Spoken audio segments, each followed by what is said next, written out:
Está assina que algum minuto depois de 5 horas de ayer à tarde, surge kortsluiting de transformer dia transformer de planta de web. Essa aqui a conduzir brownout, dus uma interrupção de corrente na várias áreas de nos isla. De bine fallo aqui também nós experienciar drop de pressão no sistema de água e também nós não por suministrar água na várias partes de Aruba. Personal de web mesura a ação para buscar a causa e isolar isso aqui, para assim por bem com plano para recuperar 100% mais ligeiro possível. O processo aqui é bem rápido, bom controle, mirando que a hora a planta estava um pouco frágil e delicado.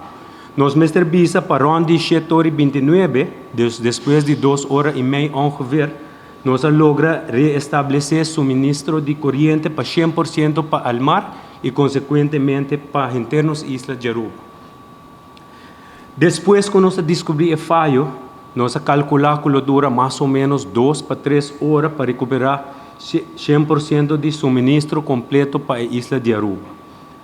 A primeira área que a recuperar corrente estava alrededor de 6h18, que estava a área de hospital e de hotel. Depois a seguir área na maneira Palm Beach, norte, seguir para Balashi, Parquitan Bosch, Santa Cruz, Savaneta, Post Chiquito e al final San Nicolás. A logra restabelecer a pressão e suministro de água alrededor de 7h13 para a área não que estava afetada. Mestre enfatizar que a sequência de recuperação de suministro de corrente trabalha hand in hand com o equipo de El Mar. Dus, junto a comunicar e a quatro melhor área e na hora para dar uma corrente back. Maneira mais vista anteriormente, para 7h29, o equipo de web logra estabelecer 100% de corrente junto com o personal de El Mar.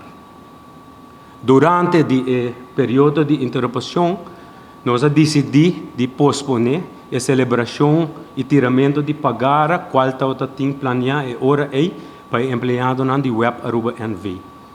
Devido a brownout, não estava prudente para a celebração aqui sigue.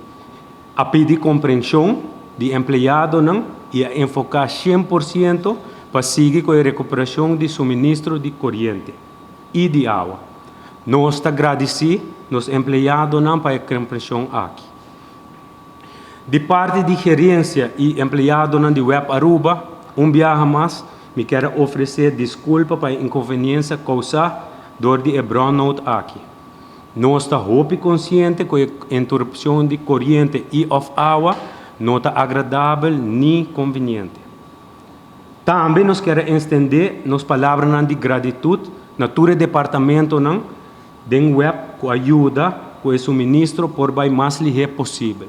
Nesse caso aqui, nós estamos de setor de manutenção, setor de operação, setor de assunto técnico, setor de distribuição de água e também departamento de comunicação. E também, logicamente, turnos empregados que de uma ou outra maneira ajudam humano e ajuda com isso aqui. Dia mais, danke para a compreensão e paciência.